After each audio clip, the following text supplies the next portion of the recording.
join the sociology program, they do not have an academic background in sociology.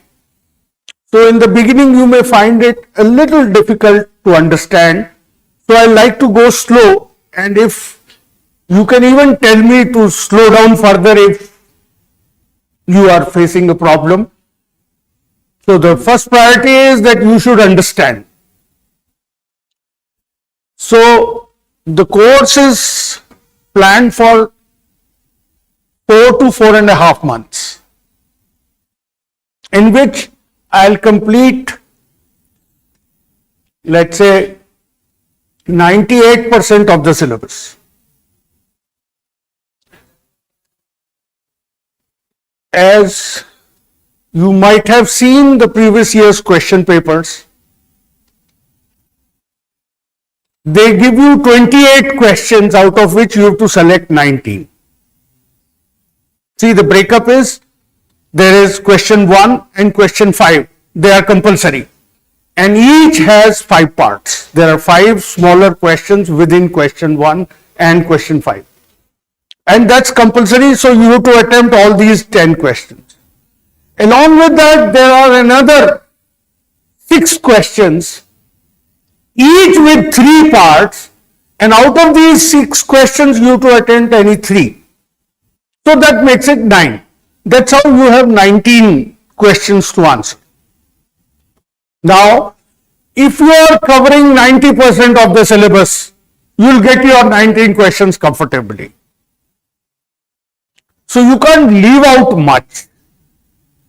We will tell you about expected areas, but since they have so much of choice, 19 questions to ask, they can touch almost every area.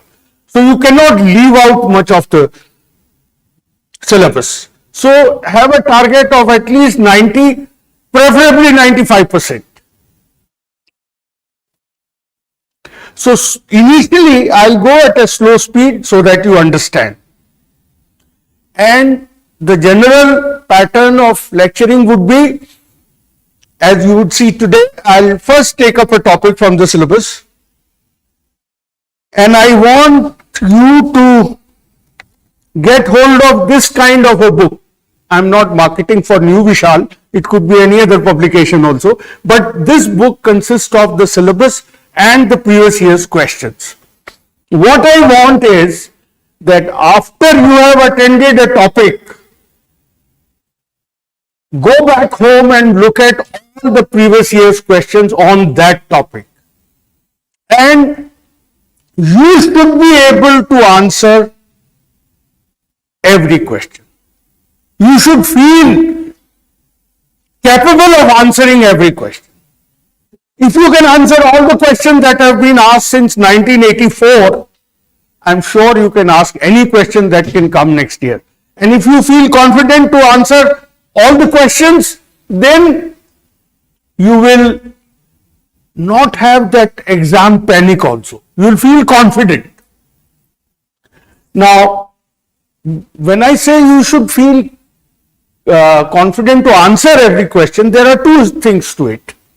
One, in terms of the content, that you have the requisite content to handle this question. That's one part.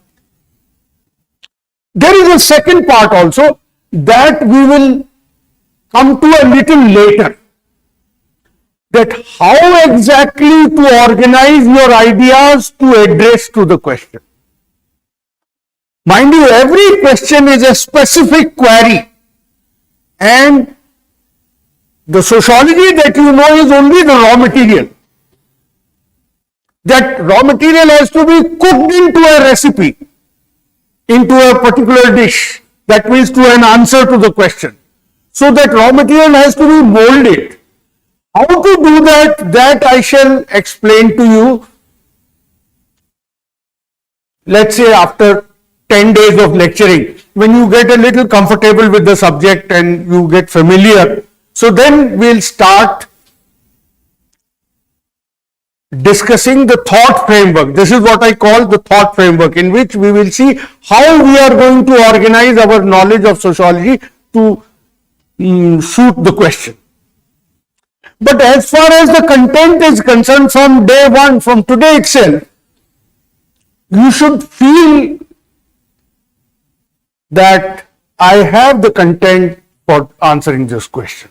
After having gone through the lecture and after having read through the basic readings which are suggested to it. My claim, particularly with regard to thinkers is an important area in sociology. That is actually the backbone of sociology. So my claim is that after we are done with the lectures and you have done the limited reading that I am going to suggest to you, you should be able to answer every question. If there is any question you think you cannot answer, get back to me.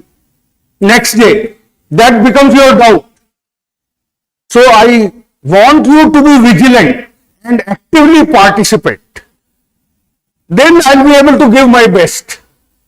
Because if you are passive and you just keep listening to the lectures as people habitually listen to a discourse on Ramayana, and listening to it only you feel you are benefited, then you will not be able to do well.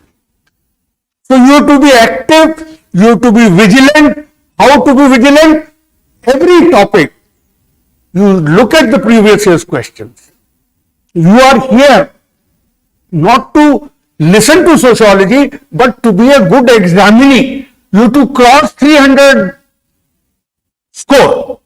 And that kind of score is absolutely feasible, practically possible to score in 1.5 years. You have 1.5 years to go, or less than 1.5 years to go for the mains next year.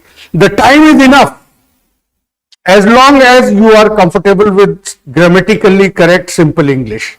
Because that part we are not going to talk about in the sociology class. To make you understand sociology is my responsibility. I'll see to it that you understand. But for that, you have to play this active role. So constantly keep looking at what is the challenge you are going to face. The previous year's questions are the challenge. They are a reflection of what is it you are going to face. You should be able to answer all of them. So get hold of this booklet. It has the list of all the previous year's questions till the year 22. 23 is what is going to happen this year, main. So till the main examination of 22, it has all the questions, and they have been classified topic wise. Though sometimes his classification is wrong, that we'll modify. So look at all the previous year's questions and make sure that you feel that you have the content to write the answer. Then, as I said, after a week or 10 days, I'll tell you how to mold it to write the answer. And second thing is about the readings. We have to sort of balance the readings. You should not read too much. It's absolutely useless to go on reading without understanding. But we should read enough that you can handle all questions and write your answers well. That much of reading also has to be done. Since there is time on our side, that we are starting in June and the main would be sometime September or October of 24. So I think you can show a little indulgence in reading. I think that will help. That will improve the quality of your answers. So I'll tell you what to read for paper 1 and for paper 2, that you can note down. I'll tell you topic wise.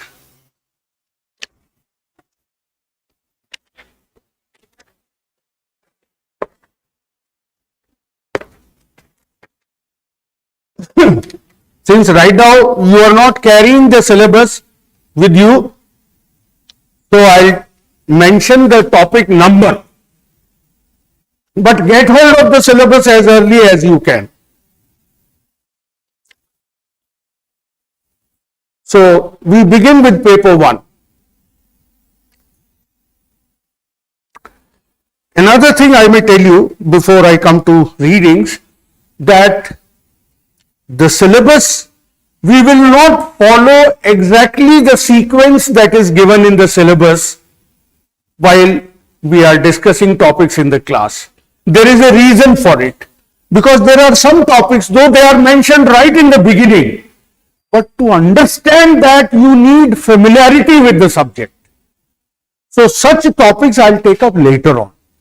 Though in the syllabus they are mentioned very early, in the beginning itself. So you have paper 1, topic 1, Sociology the discipline.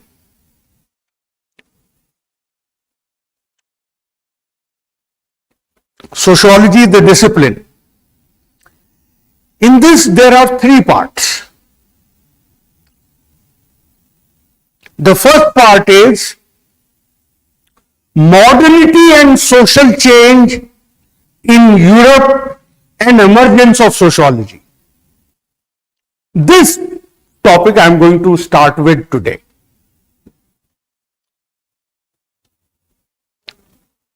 Then there are 2 other parts.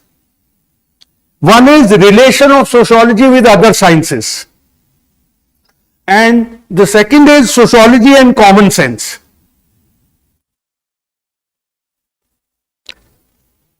So this relationship of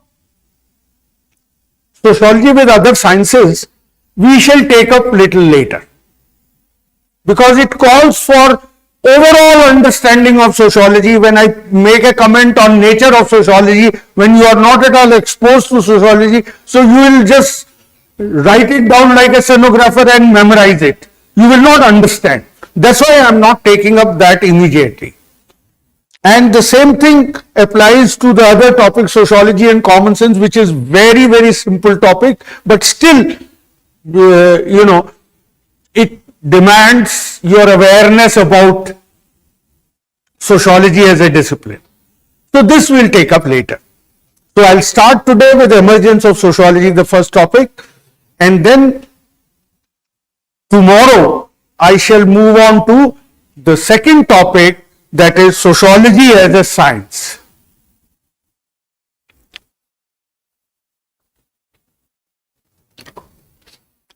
Even in this sociology as a science,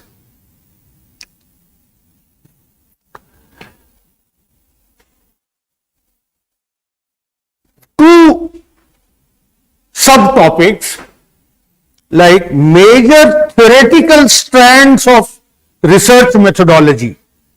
This calls for an awareness with different approaches in sociology. This part I will not take immediately. This part I will take after some time. Once you are becoming familiar with different research, different theoretical perspectives, that means through thinkers. After doing thinkers, I will come back to this. So, I will take up sociology as a science, positivism and its critique, and fact, value and objectivity. These are the subtopics which I will take up from tomorrow onwards. Then, third topic is research methodology and analysis. This topic also I will take up later. After doing those theoretical strands in research methodology, then I will take up research methodology. This is how I am going to proceed. So, after completing sociology as a science and positivism, I will move on to thinkers. And mind you, thinkers are the backbone of the first paper. If you have thoroughly understood thinkers, 60% of first paper is in your control. Then you can handle questions for 60% of the first paper area. So, thinkers part, I'll show lot of indulgence. I'll go slow, and though it is mentioned as one topic, topic 4, sociological thinkers, I would spend about 20 lectures on it. Each thinker I'll do in detail so that you can handle every possible questions that has appeared in UPSC exams since 1984, because this booklet has previous year's question papers starting from 1984. So you should be able to handle every question on thinkers. Once you have that capability, and you to constantly check it up. That's why I said, by being vigilant, every lecture of mine, you go back home and look at previous year's questions, whether the job has been properly done or not. And if there is something you still cannot handle, that becomes your doubt the next day. Now, after that, it is routine syllabus. We'll follow as per the sequence of the syllabus that is mentioned. Now, coming to the readings,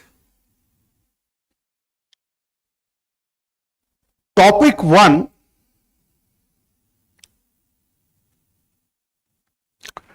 modernity and social change in Europe and emergence of sociology.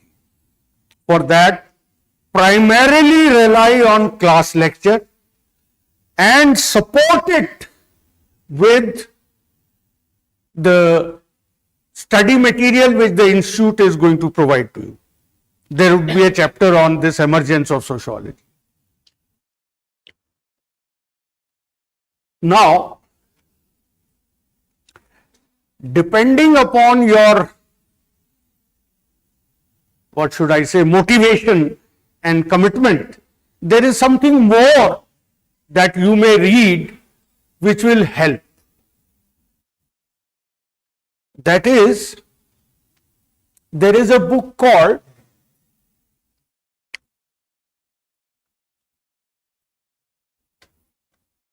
Sociology, a Guide to Problem and Literature by T.B. Bottomore.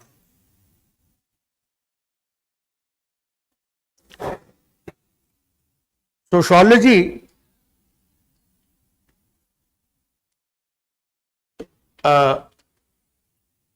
Guide to Problems and Literature by T.B. Bottomore. I'm not very sure, but I think I'll check up and let you know by tomorrow.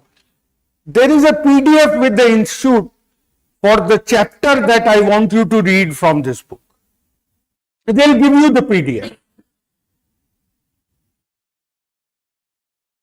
As far as I recall, it is there. So, with that, read that at least 3 times.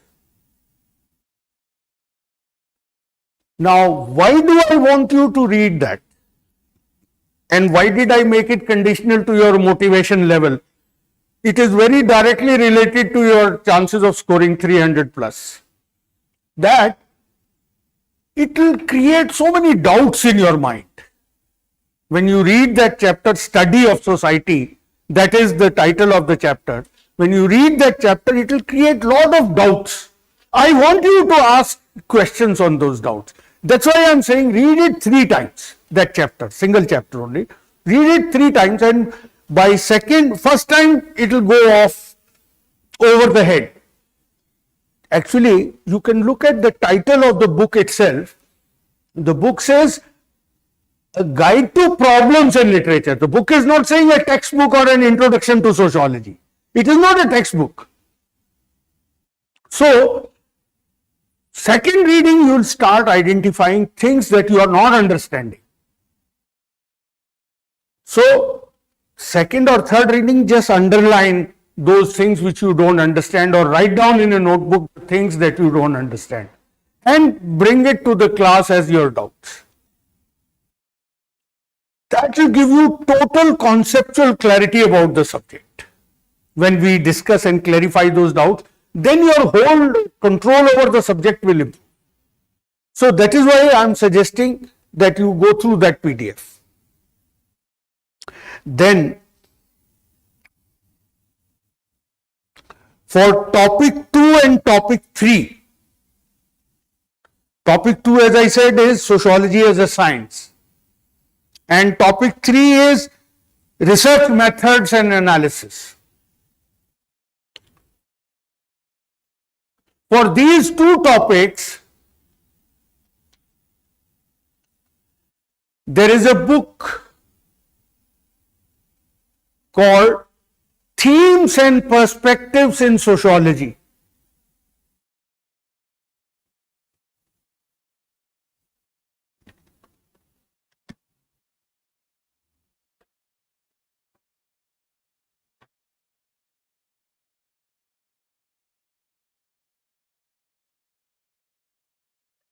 बेटा एक किताब है ये हेरेलम्बोस की, उसकी यहाँ पे दिखा सकते हो? यहाँ पे पहले तो थी हैं? हाँ, यहाँ दिखा दीजिए बोर्ड पे।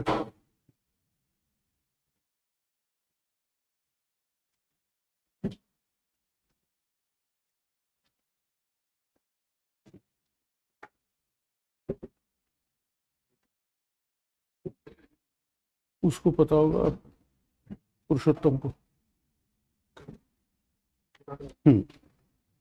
So,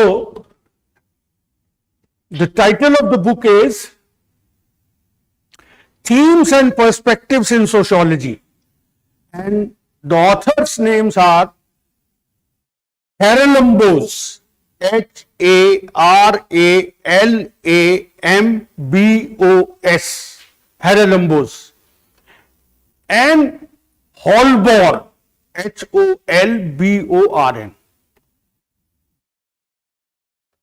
If they have the video on that, they'll show you the book also on the board that he is checking out. Now, why I want you to see the book, that there are actually two books by Haralambos. One is orange colored and a small book. That's totally outdated. That book was published in 1980. And they continue with the same data. So the data they have is of 1970s. It's outdated. So don't buy that book. That book is written by Haralambos and Held, H-E-A-L-D, Held. Now, instead of that, you should buy Haralambos and Holborn. This book is in, I think the latest edition they are selling is 2008 edition. So that's very recent. So, chapter 14th of Haralambos and Holborn.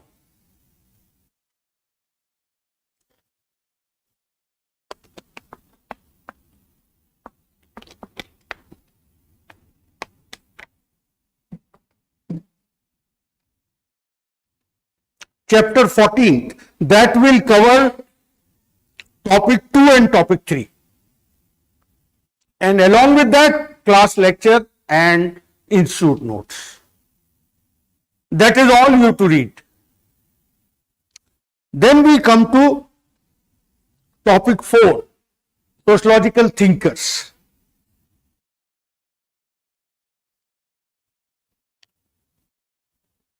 In the syllabus, we have 6 thinkers.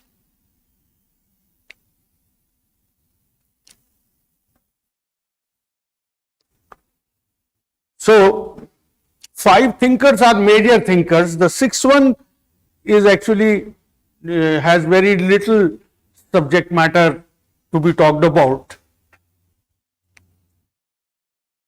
Now, for these 5 thinkers, class lecture plus institute study material. These two together would suffice. Though, if you have the curiosity to read more, though these days generally students don't want to waste too much of time reading. So, there is a book by George Ritzner. There you can read 3 thinkers, Karl Marx, Emil Durkheim, and Max Weber. If you want to read, you can read it. That also you can see or judge for yourself whether what you have read is enough or not by looking at previous year's questions. See, these thinkers have been in the syllabus right from the beginning, from 1950s onwards. So, and you have the questions on them from 1984 on.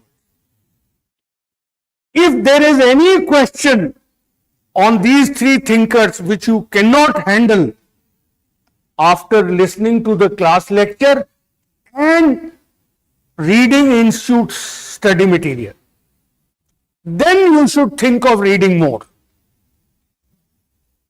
All right. Then you can either consult me, tell me this topic, where do I check up for additional reading? Either I'll give you an additional lecture on that topic, or I'll tell you the source to look for. Now, there is this.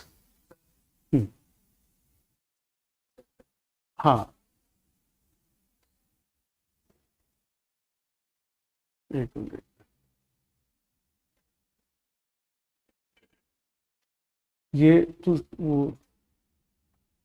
शुरू से देखा. हाँ, see, these are the topics from Haralambos and Holborn that you have to read. So, we have not yet come to social stratification, so just wait. ठीक है, thank you. Now, so for thinkers, what is very important is total conceptual clarity. So, don't read too much, but what you read, you must thoroughly understand. So, after reading the institute's study material and supplementing that to class lectures, if you still feel that there is something you have not covered, so additional reading for these three thinkers can be George Ritzer. The title of the book is Sociological Theory by George Ritzer. Then there are two other thinkers, Talcott Parsons and Robert Merton. These two thinkers are not handled properly by George Ritzer. So for these two thinkers, you have to rely primarily on class lecture and institute study material. Then the last thinker is Mead. Mead was a gentleman who wrote very little. In fact, he never wrote a book. He only delivered lectures in the class. And his students compiled the class lectures in the form of a book. So the syllabus touches upon the central theme of Mead's ideas. Now, for this, Ritzer is very good. Ritzer has handled Mead very well. So if you don't read Ritzer for other things, but do read it for Mead. And along with this, chapter 15th of Haralambos and Holborn.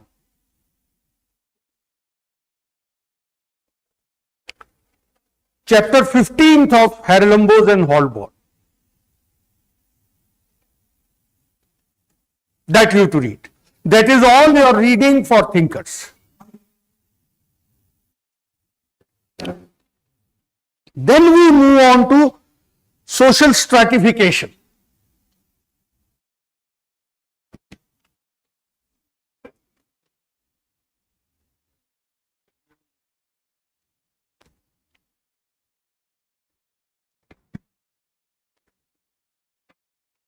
अभी थोड़ा यही खड़े रहो.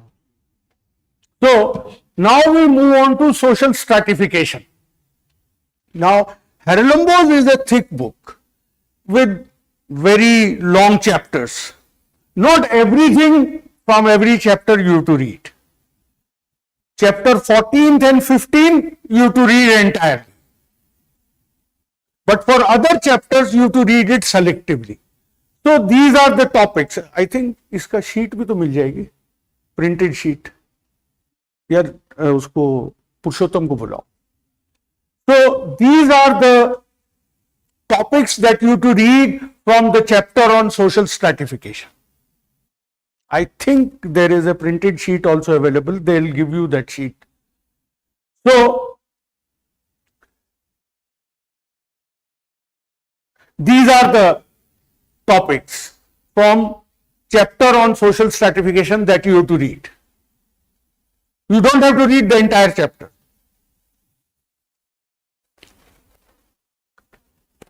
Then, so this is topic 5 of the syllabus, stratification and mobility. Then you have topic 6, and the title of that topic is Work and Economic Life.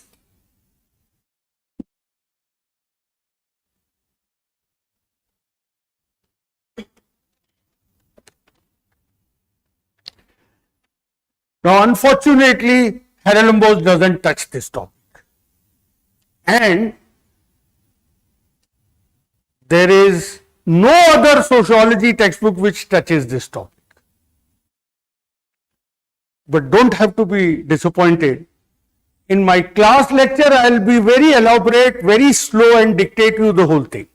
So rely only on the class lecture and you will be able to handle the yardstick. I have already told you, look at previous year's question. If you can handle all those questions, is good enough. So no reading for work and economic life.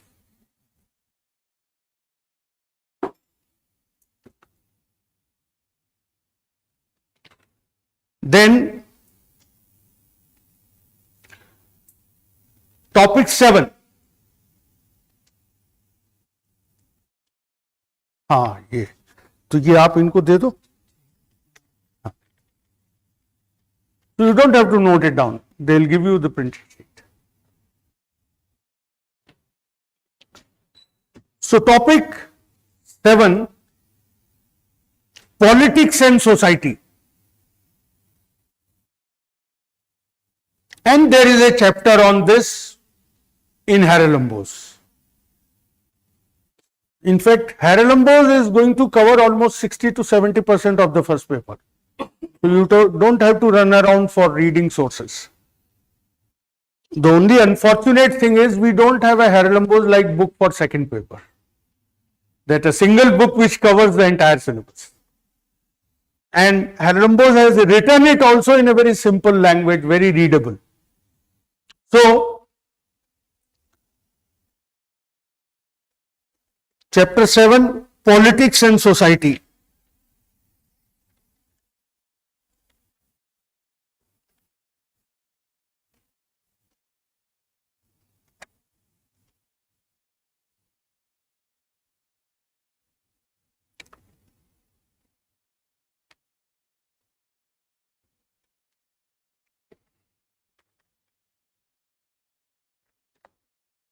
So that you have to cover from Haralambos. But there are some parts of topic 7, namely social movements, revolution, etc., that are not covered by Haralambos. So those things I'll cover in the class. So class lecture plus Haralambos together would more than suffice. Then topic 8 is religion and society.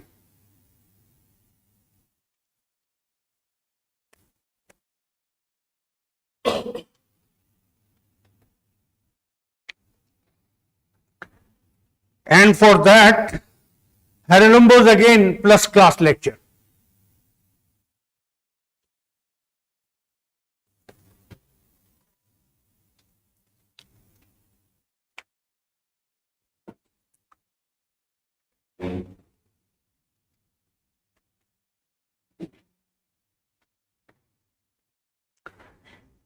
Then topic 9, systems of kinship.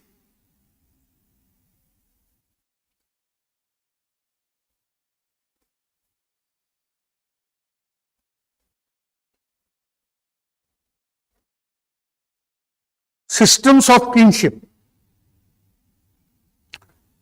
Again, Haralambos and class lecture. And here, from Haralambos, you will have to read two chapters. One is chapter 2, sex and gender. This is about the issue of feminism and patriarchy. So that is covered in chapter 2. And rest of the discussion on family, marriage, divorce and so on. So that is covered in chapter 8 of Haralambos.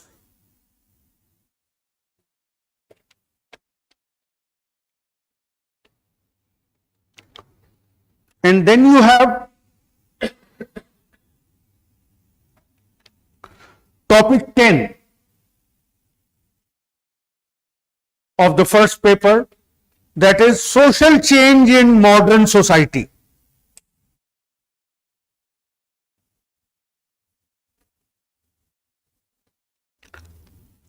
Now for this, again Haralambos ditches us. Haralambos has not included this topic in his book. So you'll have to rely on institute notes, class lecture, and for one topic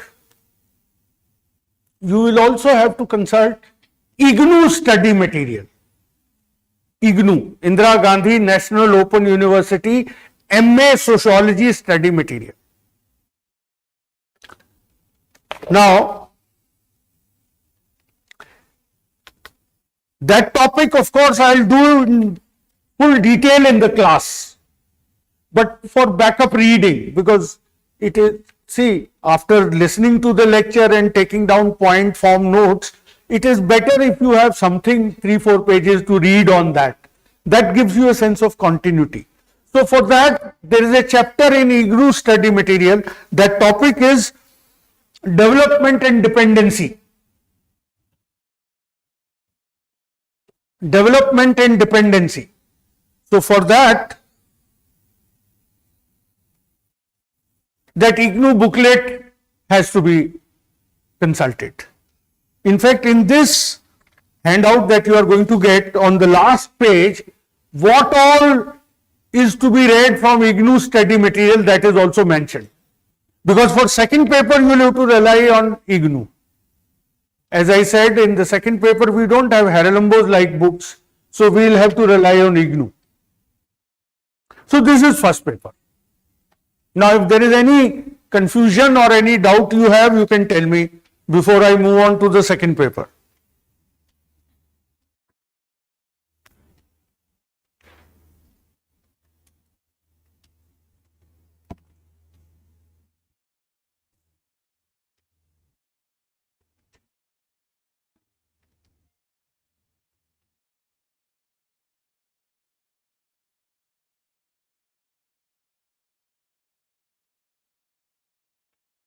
No questions? All right. So let me move on to second paper. Second paper has been divided into 3 parts. Part A, Part B, Part C. Then each part has been subdivided into units. So Part A has 2 units. One is perspectives in the study of Indian society. Perspectives on the study of Indian society. What is meant by a perspective? The way of looking at something. So how different sociologists have looked at while trying to understand Indian society. So there are 3 perspectives they have talked about. For this, reading for this would be entirely the study material that institute will give you.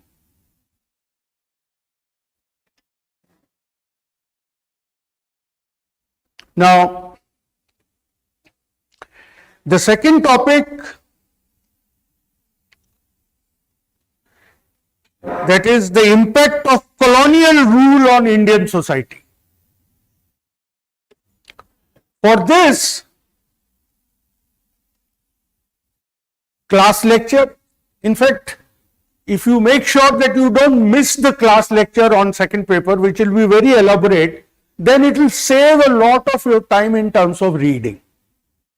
So, for second topic, class lecture plus the study material of the institute, and for one small topic, social reform movements in India. Brahmo Samaj, Arya Samaj, Pratna Samaj, all that. For that you read Bipin Chandra, that you are anyway going to read for your general studies, Modern India, Freedom Struggle by Bipin Chandra. In that you will find brief mention of these. You will also get study material on this from the institute also. And in addition to that, you can read Bipin Chandra, which you would, I am saying Bipin Chandra because you will anyway be reading Bipin Chandra for GS. Then we come to part B. There are 6 units in part B.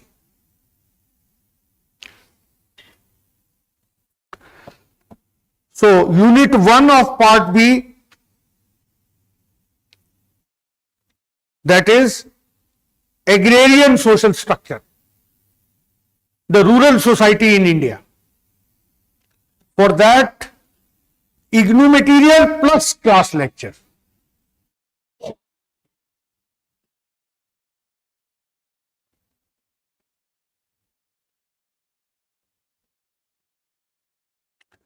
Then second is caste system.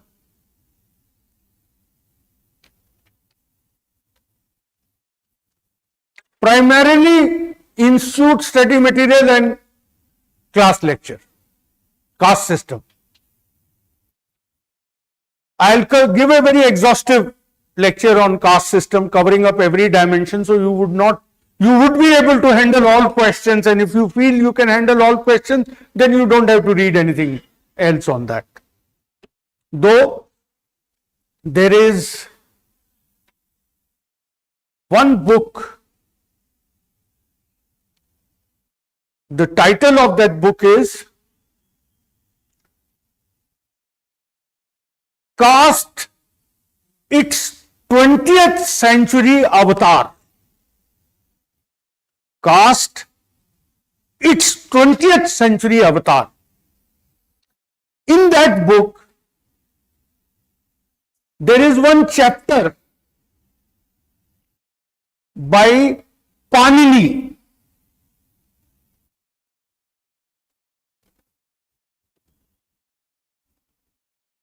In fact, I am slightly digressing. There is a bookshop owner who gives Xerox versions of those selective chapters. You don't have to buy the whole book. But the selected Xeroxes, he may visit this place. You can place your order with him and he'll give you Xerox copies of only those chapters which are to be read. Like in this case, you have to read Panini's chapter. Panini's chapter is very good about caste. So, and there is another chapter by Karant, Jairam Karant, on caste. But Panini's chapter is particularly important. So you can read that chapter, plus institute study material and class lecture.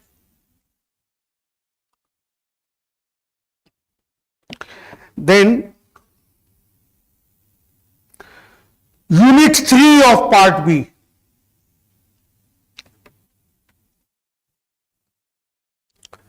That is tribal communities in India. Tribal communities in India.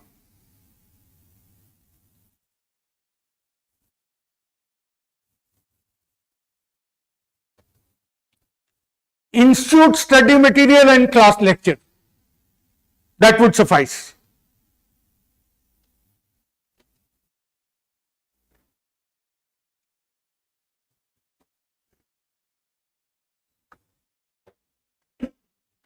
Then Unit 4, social classes in India.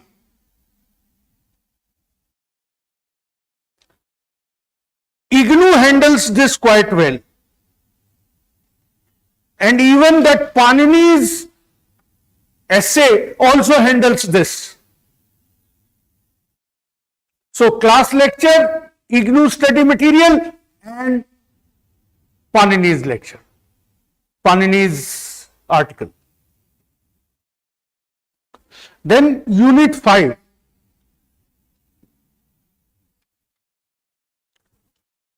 Systems of kinship in India. So class lecture plus institute study material and IGNOU. IGNOU handles many aspects of this topic, though not all. Then Unit 6. This is about religion and society in India. In fact, there is only one main topic here: problems of religious minorities. So, class lecture and institute study material, they would suffice. Then we come to part C, the last part of paper 2.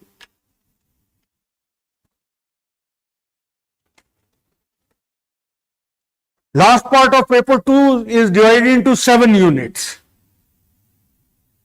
Unit 1, that is visions of social change.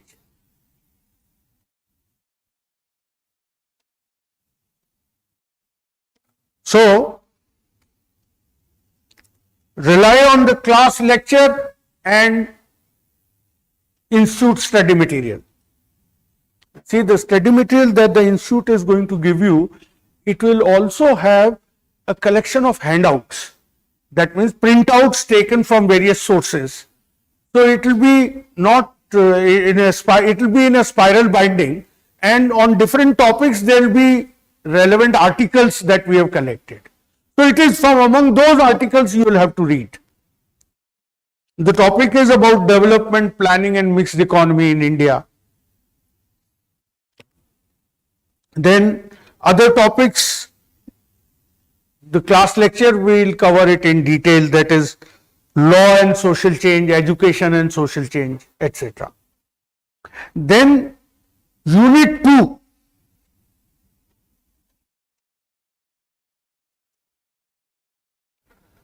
Unit 2 is rural and agrarian transformation in India. That means the changes in rural and agricultural society.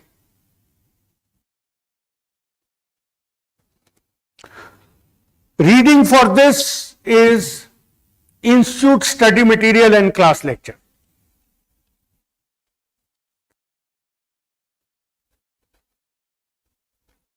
IGNOU does not handle this topic. Then industrialization and urbanization in India. Here IGNOU would be quite helpful along with class lecture and the institute study material. So these 3 sources would cover the entire thing. Then politics and society.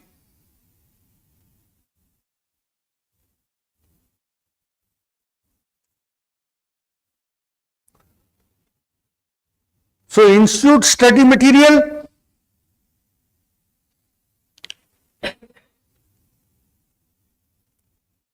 and class lecture, because there are some parts, some bits in this which are not covered and which even I find it difficult to cover in the class lecture. For example, political parties in India. Now there are 22 parties in NDA and 23 parties in UPA and some parties still outside both UPA and NDA. Now how do I cover so that in a lecture? you to talk about ideology, you to talk about support base, you to talk about the, you know, the areas of influence of a party and so on and so forth. So for so many parties, how does one handle it? So I don't cover it. That's why I said I'll cover 98% of the syllabus. So there are some bits like this which are a little problematic, and that can be left out without any hassle. Other parts here we will cover. Then there is also a topic called citizenship in India. So you have the citizen CAA debate and controversy, Shaheen Bagh and all that. So that part we will cover. But political parties I will not cover. Then social movements in India. Social movements in India. For this, there is a very good IGNOU booklet. The code of that booklet is MPS 003. MPS 003. This booklet is actually a part of their political science course and not sociology course. IGNOU's political science course. All the movements are covered in that single booklet. So class lecture and that MPS 003, that is the booklet code. Then you have Unit 6, Population Dynamics.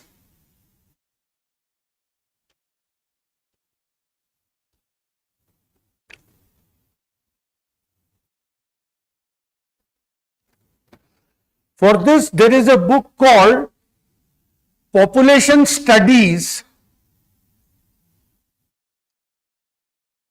by Bhende and Kanitkar. Bhende and Kanitkar. And the relevant areas of this book, you can have in the photostated form. You need not read the entire book. Though the book is published in India, cheap enough, and if you do want to read it, it's simple book. So some chapters can be read which are not mentioned in the syllabus, but from that sometimes a question can be asked. So that I'll make optional for you. That when you get hold of the book, you may decide. Right now it's too early, this is almost the last topic of the syllabus.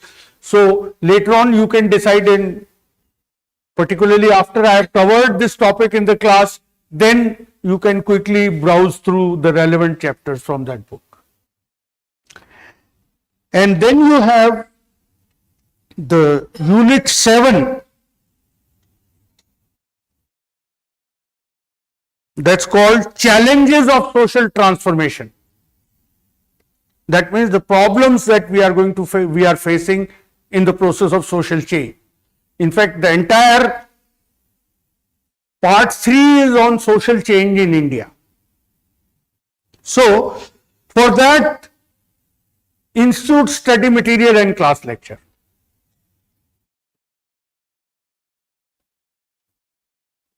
So, this is about your reading. This is about topic specific reading.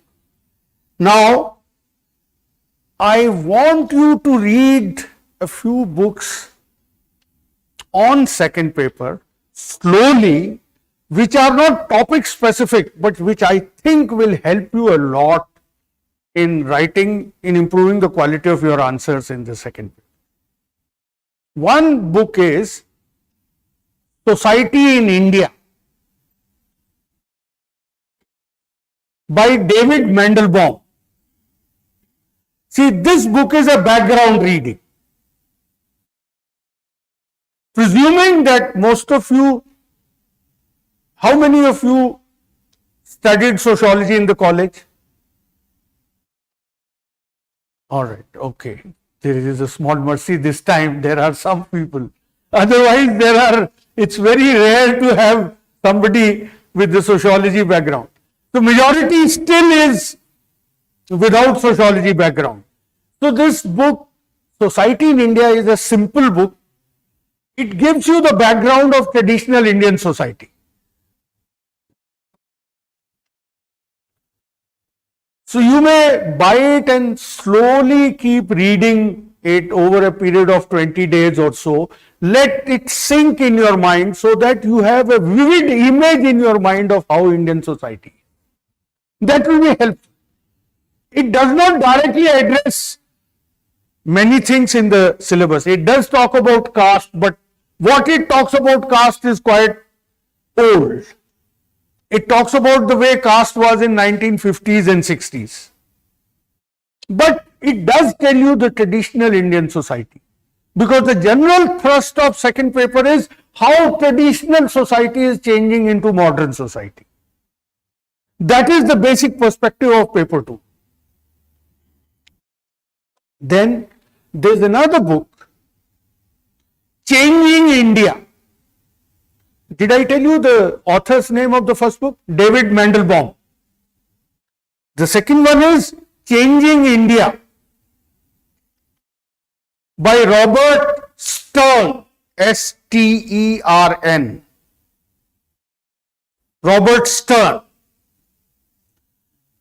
This is a small book.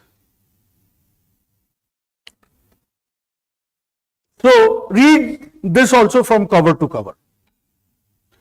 And I think at least the second book and the third one, which I am going to tell you, they will improve your essay quality also. If the essay is on Indian society, you have to write an essay paper. So, and it will also improve your GS social issues in GS. The third book is by Amartya Sen, Social Development and Participation.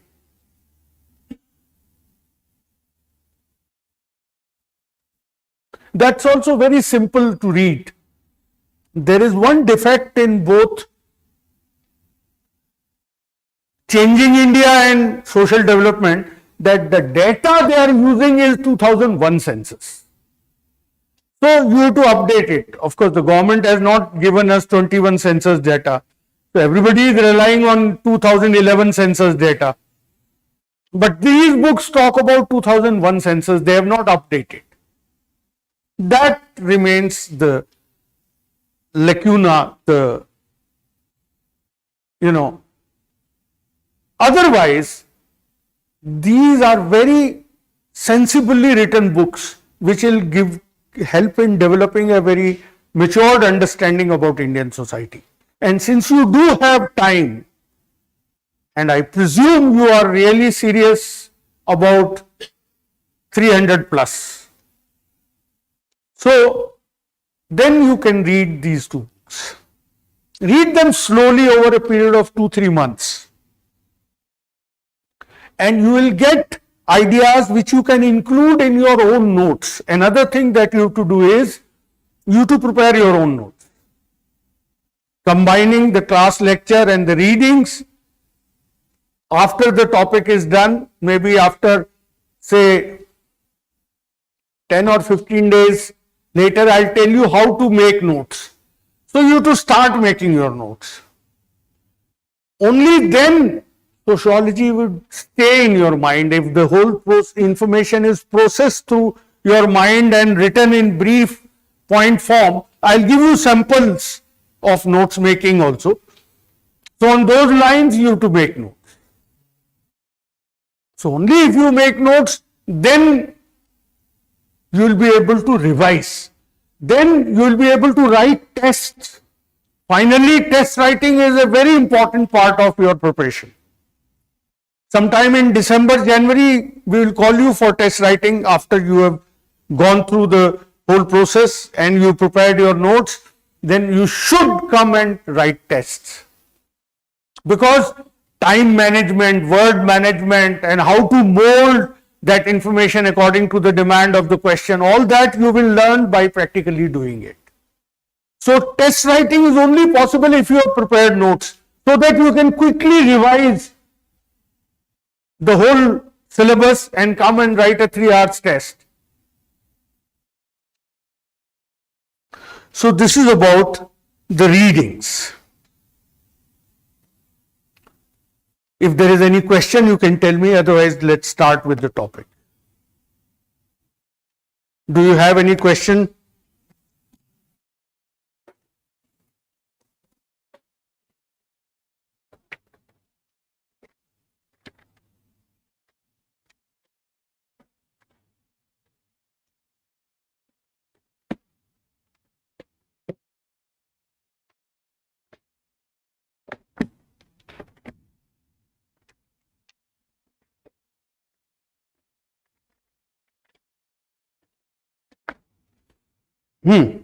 No questions? All right.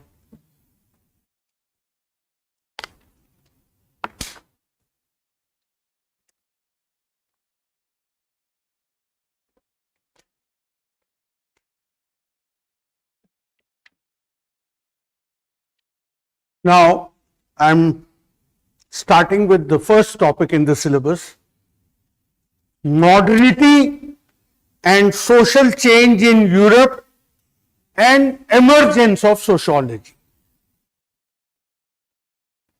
What does this topic mean? He is asking us that what were the conditions and circumstances which gave birth to sociology. Sociology developed only in Western Europe, only at a particular time. So what led to growth of sociology as a discipline? Emergence of sociology as a discipline. So he says those circumstances were the rise of modernity and social change it brought about. So sociology is a product of those circumstances. Clear? That's why, since there was no modernity, there was no sociology in India. You might say, that's not true. We had Kautilya and Arthashastra. So we will look at it systematically and answer this question also. First, I'll start with the question, what is sociology? We are going to talk about emergence of sociology. So what exactly is the essential nature of sociology? Sociology is a systematic attempt to understand the functioning and the changes in society. How society functions and exists and how it changes. These are the basic questions it tries to answer. And it does that systematically. What is systematic? Systematic means sociology uses a method. That is what is the issue which I'll be talking about a little later, that sociology and common sense. In fact, sociology is not the only one. Sociologists are not the only people who try to understand society. All of us do. All of us try to make sense around the world around us. But that's common sense. We don't use a proper method. Sociology does it in a methodical way, particularly combining reason and research.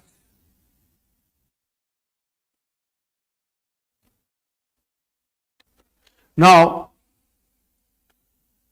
there are scholarly attempts to understand society right since ancient times. There was Plato and Aristotle in Greece. There was Kautilya in India. There was Ibn Khaldun in Arabia. They did try to use reason also and tried to understand society, wrote a treatise on society, but we don't call them sociology. At best, we call it the prehistory of sociology. Sociology is less than 200 years old. And it is a European baby. It was born in Europe, particularly Western Europe.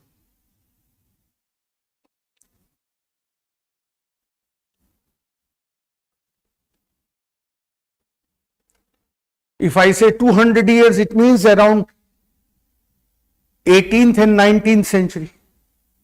End of 18th century and 19th century. That is the time sociology started emerging. Why did we need sociology at that time when we could do without it all along? Why did we need sociology? That this was the time Europe underwent profound changes, far-reaching changes, very drastic change. And these changes created a paradoxical situation. A paradoxical situation with the coexistence of hope and despair. That at the same time, we felt something very nice is happening, a better future. We are heading for a desirable and a better future. At the same time, we felt demoralized, depressed, and miserable that lot bad is happening. So simultaneously, there existed hope and despair. This was the paradox. There were great achievements and dismal failures happening at the same time. It was this kind of situation that gave birth to sociology. Now, these changes, particularly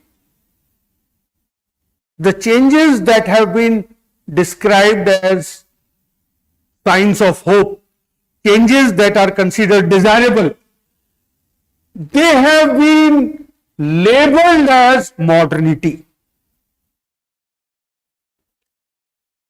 These changes are called modernity. So modernity represents a very hopeful picture of future. So that picture did emerge. Now, what does it mean?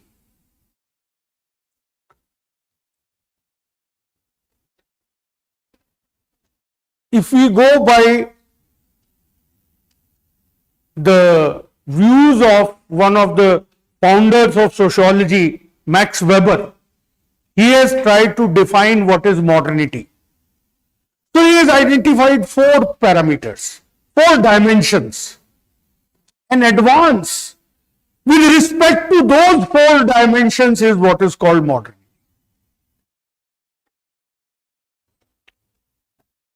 In fact, almost every sociologist, every scholar whom we call a sociologist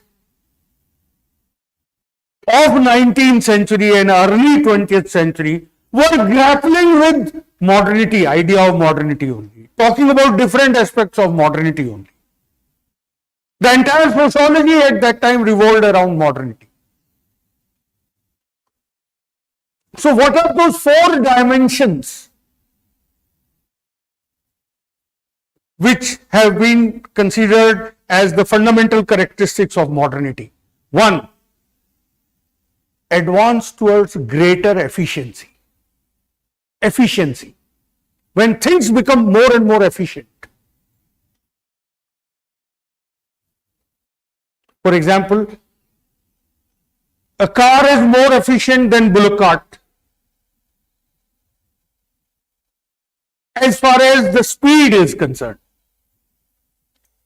It may be less efficient as far as pollution is concerned, but otherwise, as far as the comfort and speed is concerned, it's more efficient. Apollo Hospital is a more efficient way of treating the illness than a village Hakim. So we are advancing towards efficiency. Then greater calculability. Things become more calculable, measurable, quantifiable.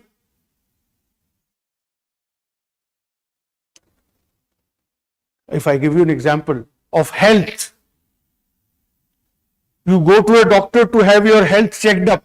He'll recommend so many tests, and finally your health would be a number of numerical data.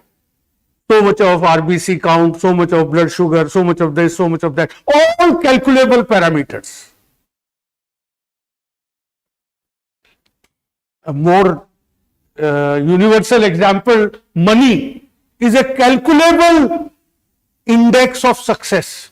You say Mukesh Ambani is more successful because he has, in measurable terms, so much of money. So it is a calculable parameter. So every aspect of life becomes calculable. When we are advancing towards modernity, we make things more and more calculable, quantifiable. Third, more predictable, advance towards predictability.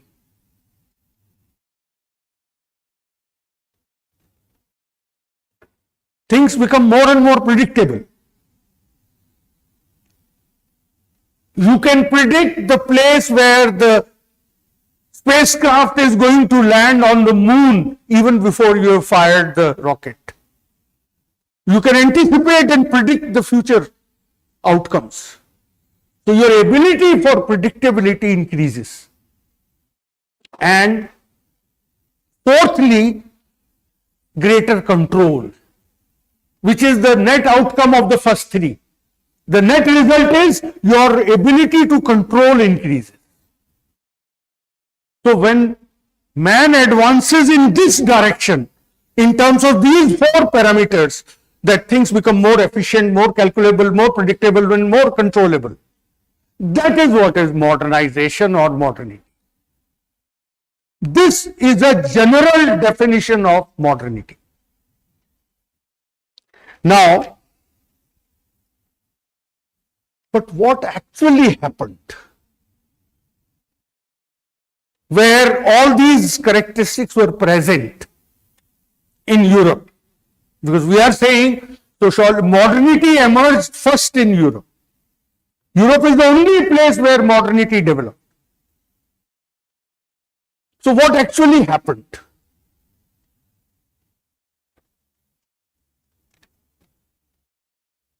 Which has come to be described as modernity. And today that is accepted as a universal modern of modernity. People like Gandhi disagreed, but the Gandhian ideas have never been taken seriously.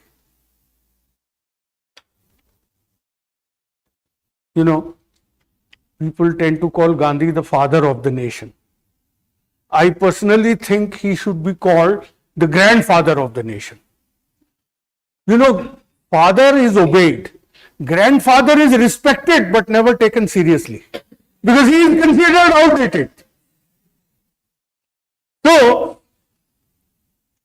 Gandhian alternative has never been put into practice.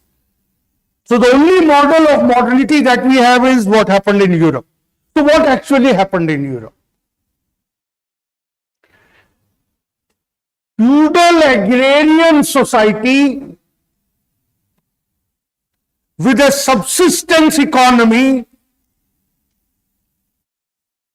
I repeat, feudal agrarian society with a subsistence economy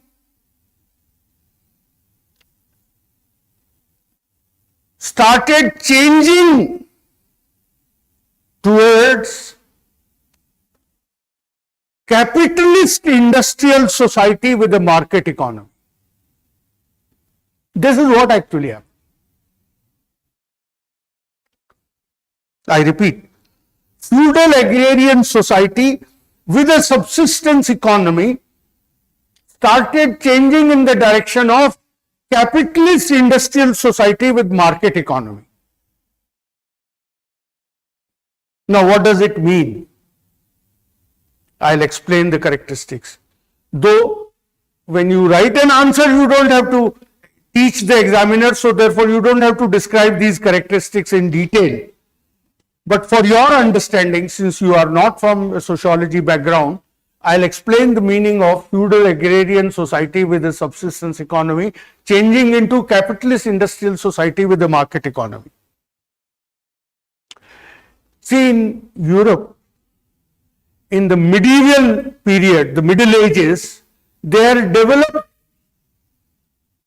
a social, economic and political organization, that means entire organization of society, which has been called feudalism. It was not only in Europe that feudalism developed. Feudalism also developed in Japan, in China and also in India, though there were differences of feudalism in different countries. So, European society in the Middle Ages was a feudal society. What does it mean? The word feudal is taken from the Latin word feudalis, which in English is called fief.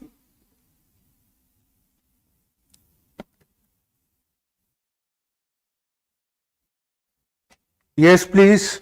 Hello.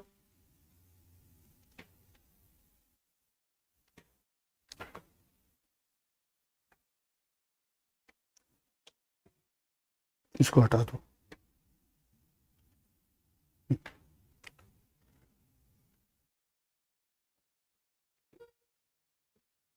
ये तो काम नहीं कर रहा भाई. हाँ, pen. Okay okay. हाँ,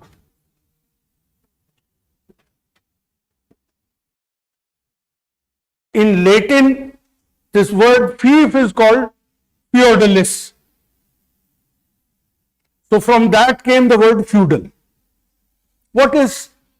It is a system which developed in the Middle Ages, started emerging after 5th century BC AD. Now, as the empires, early ancient empires broke down, the noble warriors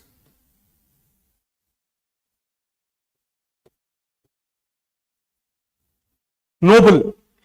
So, the warriors were called nobles, and they were the leaders of the military organization. They captured, carved out territories for themselves. When the central authority of the empire was collapsing, this is what happened in India also. When, you know, the Mauryan Empire or the Guptan Empire, when they broke down, so many small units emerged, principalities, kingdoms and all that. So what happened in Europe? These noble warriors, they carved out territories for themselves. Suppose this is his territory he has carved out. He claimed ownership of that land. The entire territory was owned by the noble warrior.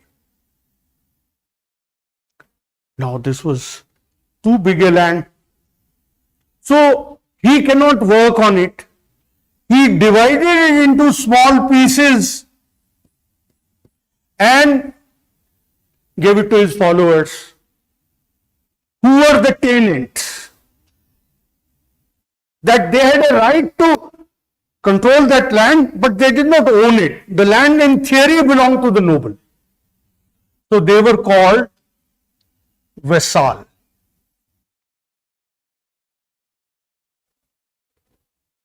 Now, if I give you something, I'll expect something in return. So what they expected was a share of the produce and loyalty, military loyalty, that they would offer military service to the noble whenever called upon. Now, there were so many nobles. The noble who was the most powerful among all the nobles, he became the king. And at that time, king was a very weak fellow. If you've been reading, constitutions of different countries or about Constitution of India in general studies, you must have come across the term residuary powers. So the king had only residuary powers. In the all internal matters, noble had autonomy. Only in residuary matters, the king had authority. So king was a weak fellow. It was a decentralized system. So it was an economic system, military system, political system, and also a social system. Economically, this was the way agriculture was carried out. It was an agrarian society because land-based. Now, what the vassal did was, he hired peasants who were called serfs to work on that land. Vassal was a quota noble, a tenant of the original one, and he owed him certain services, and then he got that land worked by serfs. Serfs were those peasants who carried out agricultural activity, and along with that there were artisans who lived in a village. This is how society was organized. King at the top, and then nobles, then vassals, serfs, and artisans. Of course, it was never a perfectly designed system. So some people over a period of time became freeholders also. They hold the land all for themselves and were not subject to the authority of any noble. Now then it was a rigidly stratified society. That means it was divided into different layers, and the membership of these layers was determined by birth. Alright, so son of a noble would automatically be the noble, son of a serf would automatically be the serf, like that. So it was a fixed, rigidly, just like caste system was there in India 100 years ago.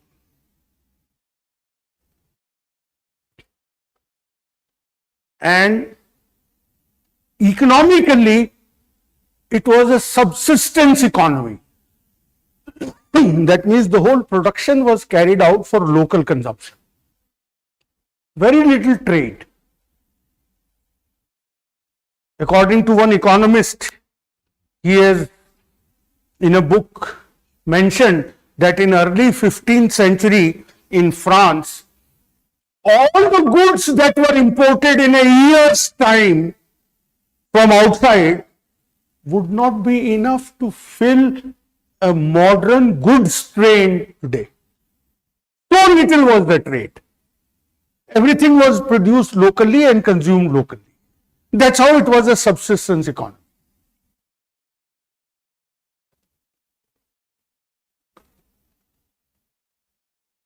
So it was, now later on there was one change also that happened in that when some trade started developing towards, because the systems do not remain perfect according to the book view in reality. Things keep changing. The later part of feudalism was characterized by decline of nobles and increasing power of the king. The king got control of gunpowder, and with the gunpowder he had superiority in the warfare, and so he became more powerful than or suppressed the nobles, and therefore there developed the idea of strong monarchy, and there was an ideological justification of that through what is called divine right theory, that king has been ordained by God to rule, and therefore he must be obeyed. King can do no wrong. So power of the king increased. As I said, it increased because of trade, on one hand giving more income to the king. Custom duties were collected by the king and he became richer.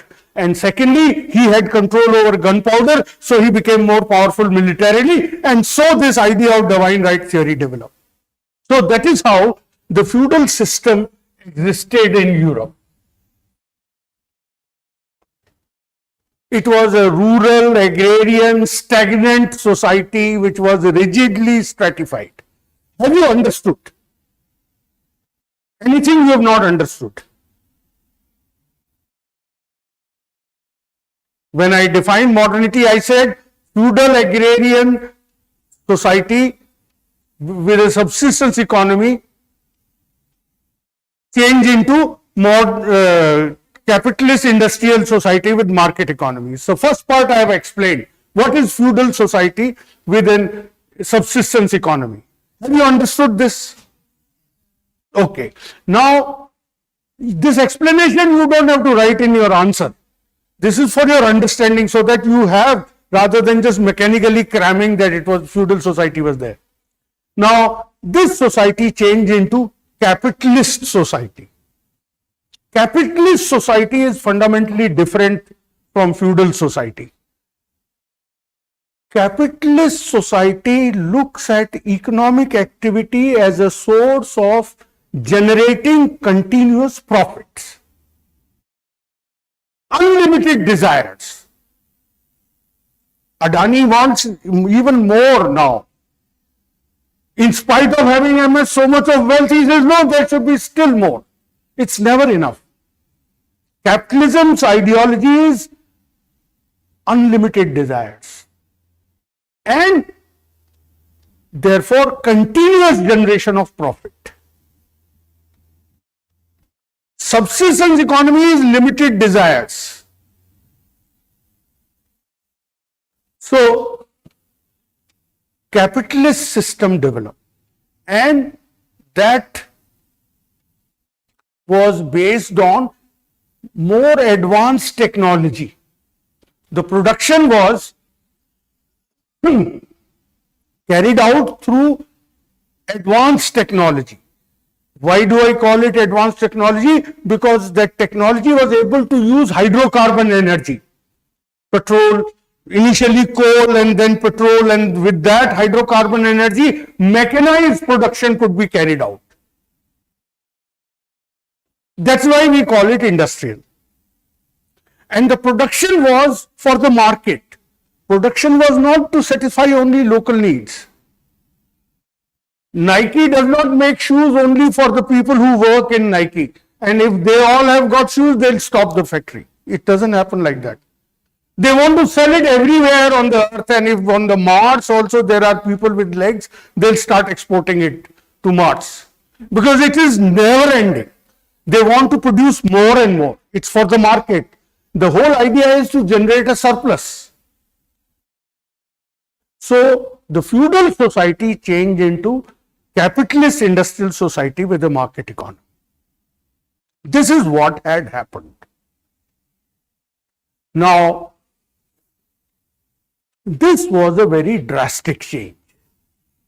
To further describe this change, we can split it into different dimensions, that how different aspects of society change. So there are, since the change is drastic, so often the sociologists and even historians, they refer to these changes as revolutions. Revolution means far-reaching change, a thoroughgoing change.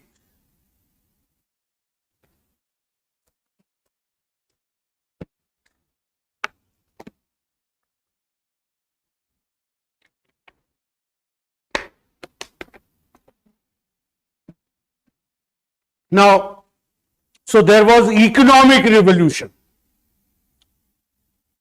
there was political revolution, and there was intellectual revolution. See, these are different aspects of social life. All are connected. So if one part changes, other part also changes. It is for convenience sake we have divided into three categories, and so that we can talk about each one of them. Now, economic revolutions. That it is around 13th century, we had Marco Polo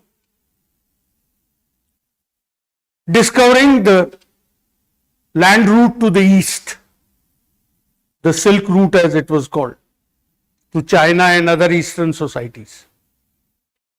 China was very advanced at that time, technologically. In fact, the mother of all Western technology is China. It came from China to West. So once the land route was discovered, trade started developing.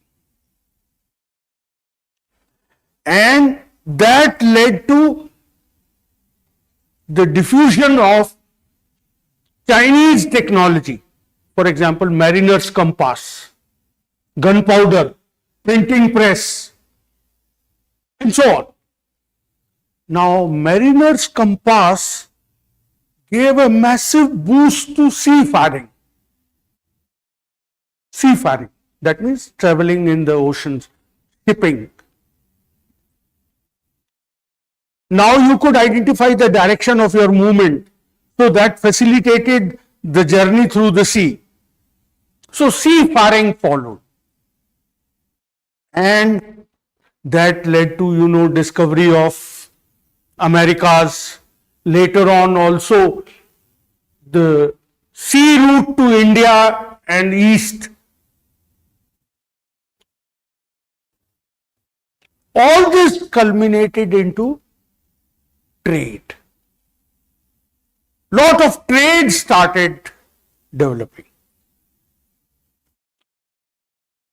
Now, trade was the means of generating profits. So we call it mercantilist phase of capitalism. This was the first phase of capitalism. Capitalism's purpose is to generate surplus, to make profits. So first the profit was being made through trade.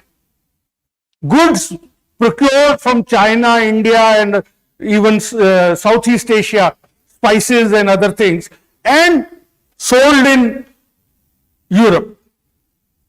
India and China were technologically far advanced than Europe at that time.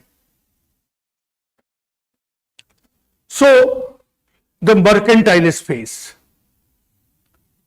East India Company is an example of that. They came to India for trading, to buy finished goods from here and to sell them in Europe. That Merchant of Venice, the play by Shakespeare, talks about this kind of process happening in Europe. Now, through this, people accumulated wealth. But this was a hard-earned wealth, because imagine somebody in those primitive ships traveling all the way 6,000 miles to India, buying spices from Kerala and then going back to Europe. How risky was the journey? So it was a hard-earned money. They would not like that money to lie waste. So they started investing it further. Few opportunities existed.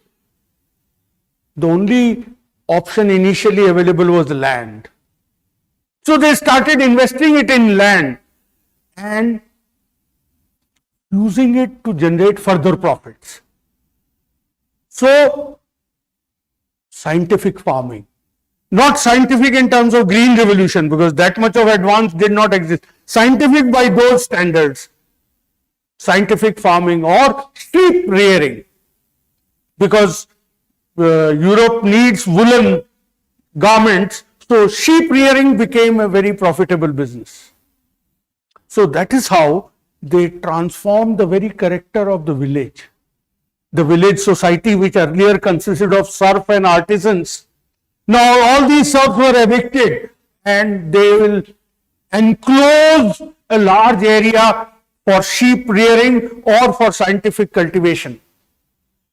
In history, this has been called enclosure movement because they went about enclosing farms, huge estates, and evicting the serfs and artisans. Now, so this has been called agricultural revolution, or in other words, this was capitalistic transformation of agriculture. First, there was mercantilism, capitalistic trade, then it was followed by capitalistic transformation of agriculture. Now, as I said, the serfs and artisans were being evicted, so a lot of population was being shifted away from rural areas. And in the meanwhile, as trade was growing, the organization of trade in urban areas was through guild. Guild was the organization through which trade and production was regulated. So this guild organization broke down because guild would put a limit on how many articles you can produce. It was like the license permit quota Raj in India, that government will say that you can't produce more than this, where they'll issue a license and you to produce according to that. So that restriction slowly broke down. Free trade and competitive business developed. Now, generation of surplus, that means wealth, from trade and agriculture. Along with this, there was growth of science and new technology became available. So, the merchants started organizing production in the factories, for which cheap labor was available from these evicted serf and artisans. New technology provided the machinery and the wealth generated from trade and agriculture, that provided the capital, and that is how factory system of production started developing. That is how the process was being, unfolding towards capitalist industrial society. Now, in feudalism, labor was tied to the employer and the land, and the bonds were hereditary. So when all these serfs were evicted, all those hereditary bonds broke down. In hereditary bonds, there was a lot of security that my lord will take care of me at the time of drought or famine. Now all these bonds broke down and poor people were totally at the mercy of the god. So contractual relations developed. Cash nexus and wage labor relations developed. There was no cash nexus here. The serfs, they were given a small piece of land for their personal upkeep. And in return for that, they had to work for the rest of the land of the vassal or the lord, noble. Now, instead of that, wage labor, cash, paid in cash. So, the entire organization of production changed. New technology is advanced. And as a result of this, new classes also emerge. The bourgeoisie and the proletariat. These are the terms taken from French language but have been popularized.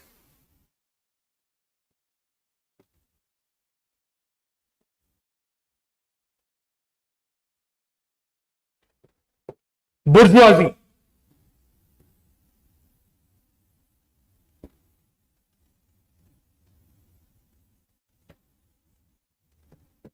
Proletariat.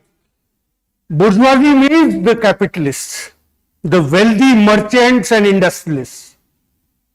Proletariat means workers who were devoid of any wealth, had no control over productive assets, did not own either a machine or the factory or anything, or land and totally dependent on wages for which they had to work.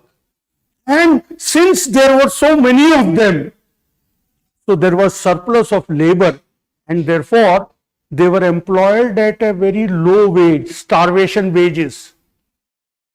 I'll give you an example, from the same source that I mentioned from about economist Heilbronner. He has written in his book that in France,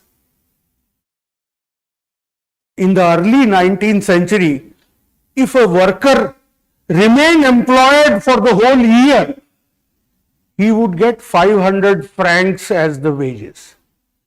But even a family of 3, husband, wife and a single child, they needed at least 900 francs to stay alive in a year.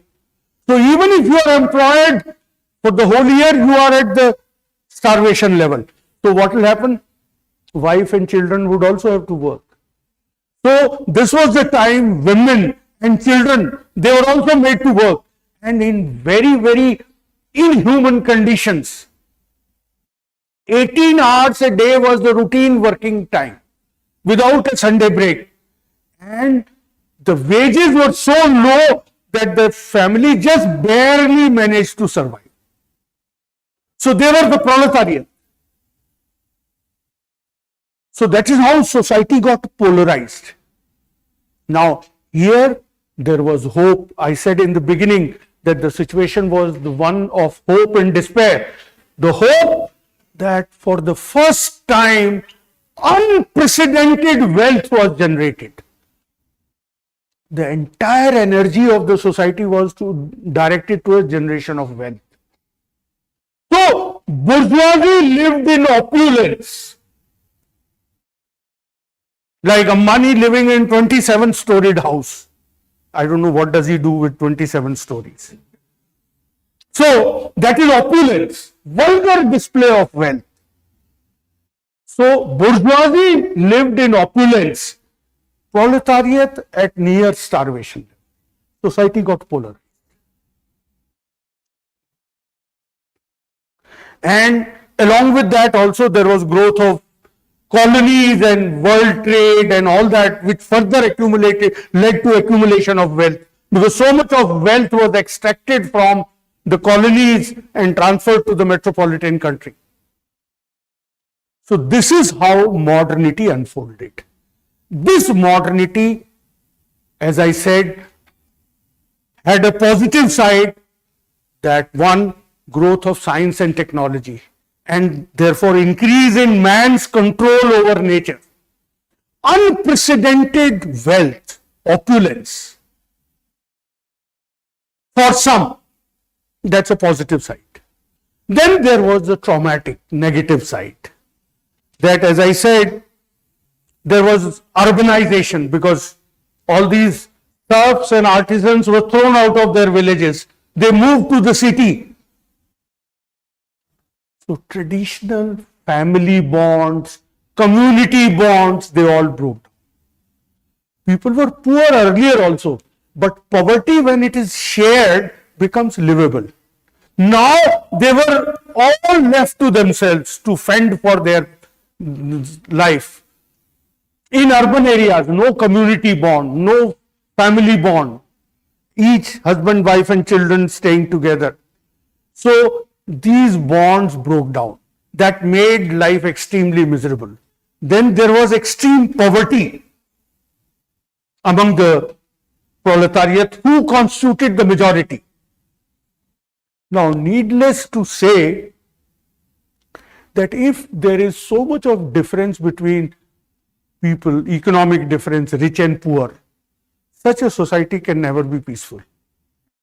If there is so much of disparity, it is not a very nice thing to say, but it is a fact. We are heading for this kind of a situation. After economic reforms and liberalization, disparities are growing. So there is wealth for some and extreme poverty for many. When such kind of disparity or inequality exists, then society becomes violent. because the poor resort to protest to feed themselves. So there were class wars. Class means a group of people having similar economic circumstances. So proletariat is one class, bourgeoisie are another class. So that means conflict based on economic inequality. That is what is meant by class war. So there were violent class wars in entire Europe. Uprisings, poor people rising in revolt, and of course getting killed in the process. Then there was disease. When people lived in abject poverty, in very dismal conditions, there was unhygienic living conditions. See, it was said that in 19th century, when the parliament was held in, meeting was held in London, near the river Thames, the Thames used to stink so much that they had to burn incense sticks in the parliamentary building to make it tolerable. So much was the pollution in the river. There was no safe drinking water available, no health care available. So, disease, crime, and violent conflict, that became the daily feature of the society in Western Europe. Now, then there was another aspect, political revolution, that as the locus of economic power shifted. Did you understand? Locus means location. Who has economic power? Who is wealthy? That changed. With the rise of capitalism, nobles were no longer the wealthy people. King was no longer the most powerful person. The wealth moved into the hands of bourgeoisie. And in France, actually, the king was so miserable financially that he started selling offices. It is like IAS officers are made on the basis of money they donate to the ruler. All right, that kind of system developed. And the king, in need of money, therefore allotted offices to members of bourgeoisie. They became powerful. So when economic power changes, location of economic power changes, the political power also follows suit. So bourgeoisie, so far the political power was in the hands of the king and the nobles. Bourgeoisie started challenging it. Now, king and the nobles enjoyed certain privileges. They had arbitrary rights to exercise power. As I said, the divine right theory said, king can do no wrong. Whatever the king says is right. So it means total arbitrary power. So in the medieval times, the power had become arbitrary. Now bourgeoisie had become powerful. Initially they tolerated it. They served the king because they needed protection of the king against the nobles. But once they became strong enough, they started questioning the king. It is like a small child treats his father as a superhuman figure and totally obeys him because he depends on the father. Once he is 18 years old, he starts finding flaws. That old man is not always right. He starts questioning his authority because he acquires power. So the bourgeoisie became powerful. They challenged the authority of the king and the nobles. Idea of equality, freedom, individualism, these ideas developed. So they challenged the authority. As long as they were weak, they argued. A weak fellow argues. Strong fellow slaps and snatches. So when they became strong, they attacked the king and the nobles politically and violently. French Revolution. The entire nobility was beheaded. The king was beheaded. Overthrew the entire feudal order. Now, this created totally unstable society, because the traditional feudal order had created a pattern of stability. They had overthrown that order. The new was not yet fully established. So there was continuous period of dislocation, of various kinds of upheavals. I'll give you an example, that in France, in one single campaign, Napoleon led a campaign to Russia, went up to Moscow, and then the winter set in. They had no winter uniform to protect them against the severe winter of Russia. 6 lakh soldiers died of winter, of cold. Imagine the impact it will have in a country like France, France means Haryana, Punjab put together. In such a small country, 6 lakh people died in one campaign. There was not a single family which had not lost at least one able-bodied young person in either a civil war or an international war. And Napoleon went about overthrowing all the divinely ordained kings. He defeated all of them. So the prestige of monarchy collapsed. And people themselves started rising in revolt against their monarch. 19th century has been called by historians the century of revolution. There were revolutions everywhere, in Germany, in Denmark, in Belgium, in France, and so on, except England. So, continuous upheaval, bloodshed, violence.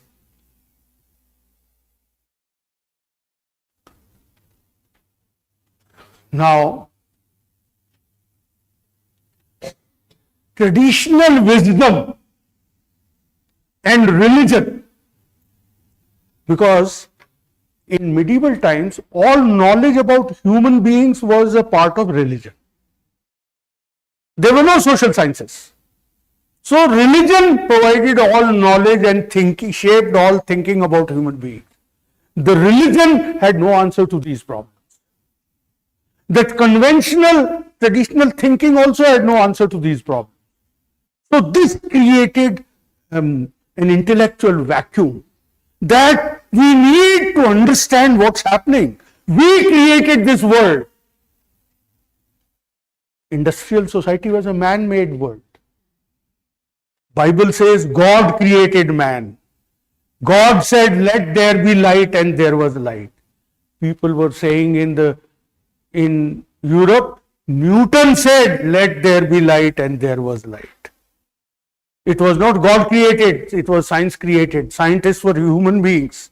So it was a man-made world, and yet that world was totally unlivable, so violent. So the new query, search for new knowledge to understand what's happening. And therefore, the traditional ideas lost their plausibility. Religion lost its plausibility. Plausibility in the sense, believability. That ideas appear sensible and believable. That's what is called plausible. So traditional ideas and religion lost its plausibility. Now, it was at this time, however, there was growth of sciences. That is the intellectual revolution. So this economic and political revolution was also accompanied with the intellectual revolution. There was the growth of sciences that, according to Jonathan Turner,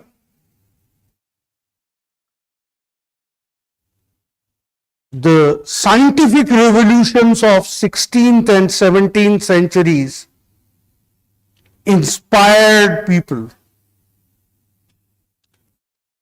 It was believed that with Newtonian physics, science had reached a peak. The post-Newtonian view of science was dramatically different from previous views. the dualism between reason and senses broke down. You understand dual? Huh? I'll repeat. You can note down if you want to. Jonathan Turner's view it is, he says that people derived inspiration from the scientific revolutions of 16th and 17th centuries. That it was believed that scientific revolution had reached a peak with Newtonian physics. The post-Newtonian view of science was dramatically different from previous ones. The old dualism between reason and senses broke down. See, there are two things. One, what mind thinks. Secondly, what actually happens and which is observable. The two were traditionally thought as separate things. That dualism broke down. Because what does science do? It combines reason with research. You base your ideas by combining, by subjecting your logic to facts. Alright? You carry out observation and based on that observation, applying laws of deductive logic and inductive logic, you arrive at theories and laws. I'll discuss that in detail maybe tomorrow when I take up scientific method, how science operates. So, this dualism broke down. That was a great change intellectually. That's how there was an intellectual revolution. And so, people reflected on the changes. I have described the changes in the economic and political and social sphere. So, the contemporaries were also reflecting on these changes, trying to understand. So, they started producing new ideas. These ideas have been called enlightenment. They did not call it enlightenment. Later on, historians have referred to that period of intellectual ferment as enlightenment. It has been called Enlightenment movement. So, actually they were isolated philosophers living in different parts of Europe, thinking independently, but they shared many ideas in common. That's how they are clubbed together as Enlightenment. Voltaire, Rousseau, Condorcet, Turgot, they were in France. Montesquieu, they were French. In fact, most of them are from France because France was the most disturbed society of that time. Adam Smith, Robertson, they were Ferguson, they were in England. Hegel in Germany, Vico in Italy. These were all the names of the various philosophers who were reflecting on these changes. And they were influenced and inspired by science. That's what I mentioned. No? Jonathan Turner says that they were inspired by science. So, this enlightenment represents intellectual modernity. This enlightenment thought represents intellectual modernity. How there was a modernity, rationalization at the intellectual level. So, now as I said, modernity is only about capitalism. So, in simple words, they justified modern industrial capitalism. Intellectually, they said equality. So, they said noble and king has no special role. We are all equal. Equality before law. They said every person should be free, individualism and liberty. So there developed the ideology of liberalism that was represented by Enlightenment movement. Then another very important feature of Enlightenment was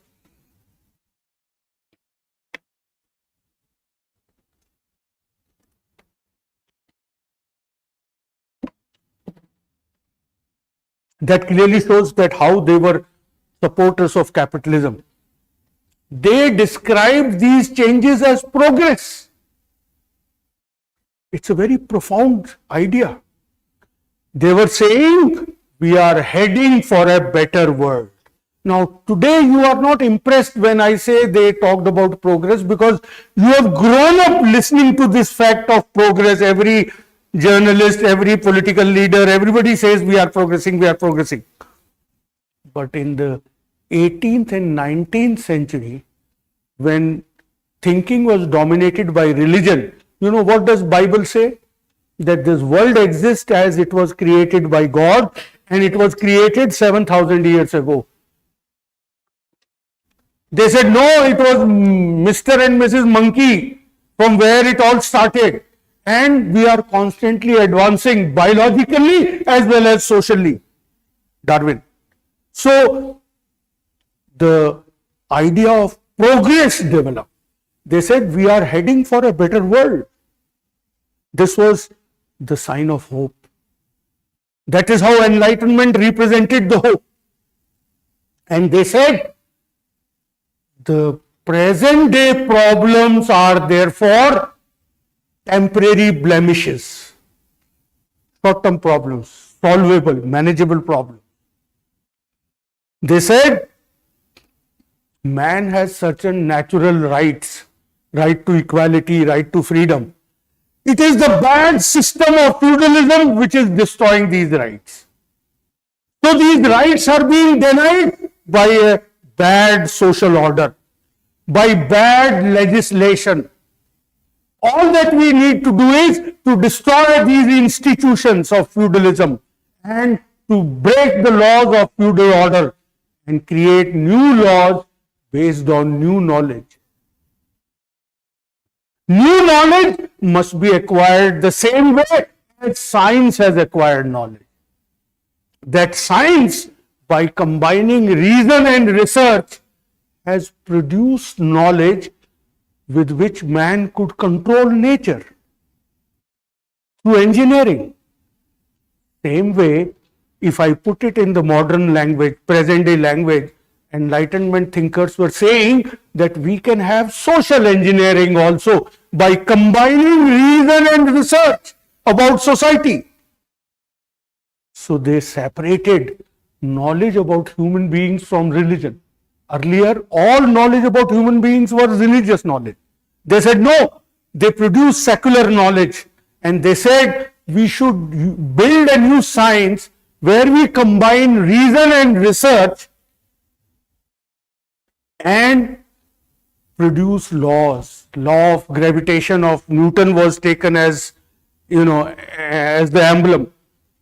That in the similar way, we can have laws about human society. There are two aspects of human society that are important. One, the stability and the continuity. Second, the change. We should discover laws about both. And with the help of these laws, we should create, just like physics controls the physical environment with the help of knowledge of laws, same way we can control social life also with the help of new laws. So Enlightenment contributed to the idea that firstly they said, I am repeating, firstly they said these problems are short-term problems. They can be solved with right knowledge and right legislation. Second thing they said, that new knowledge should involve combination of reason and research, the way it has been done in physics and biology. Third thing they said was, use that knowledge to construct a better society. Destroy the feudal order. And that is why they justified revolutions also. So that is how the intellectual revolution contributed to the rise of new science. Now there is something more. See, when change happens, there are two types of people. One kind of people admire that change and applaud it, good. Other kind of people condemn those changes also. Like people of a generation older than me would say, as they show in Hindi movies, Ramu ki amma Kalyuga has come. It is Kalyug. When they see the changes in society. So the same thing was happening in Europe also. There was another current of thought. Many thinkers, they were shocked by the chaos and disorder that resulted. And they wanted to go back to the peace and harmony of the Middle Ages. So they emphasized on the need for peace and harmony. Of course, the people who were to become sociologists, they were realistic enough that we can't go back in history. But they did accept this point emphasized by the critiques of modernity. This was anti-modernity who were saying that the system has become chaotic, disorder, and we should go back to society with peace and harmony. They did not consider it as progress. So their emphasis on peace and harmony defined the goals of sociology. New science was to be created. Why? To have peace and harmony. The idea of peace and harmony came from counter-enlightenment. And how? The means for new science, new knowledge should come from enlightenment. Use the scientific method. The Enlightenment thinker said, use the methods of science, create a new knowledge. So the means of sociology came from the Enlightenment thought. The goals of sociology came from counter-enlightenment. Somehow to restore peace and harmony. And that is how the onset of modernity and social changes in Europe contributed to emergence of new science, that is sociology. Now, sociology developed in 19th century in Europe. By late 19th and early 20th century, it spread to other parts, particularly America. Now, I am reading out from Martin Slattery, his comment on sociology in America. You can, if you want to, note it down. He says, sociology was born in Europe, but it flourished in America. Especially till 1940s,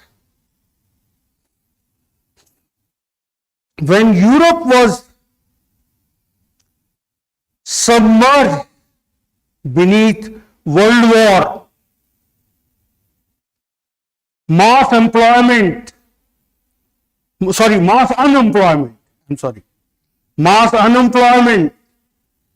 and the rise of fascism.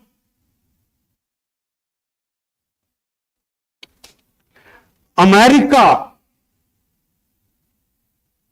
continued to enjoy the fruits and freedom of capitalism.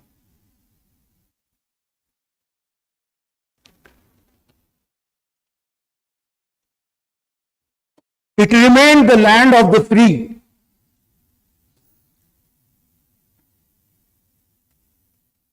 American sociology grew up in the political environment of liberalism and individualism.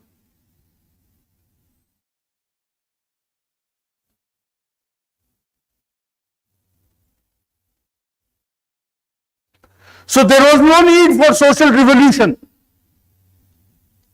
Rather, there was need for reform. They had no feudal order to destroy.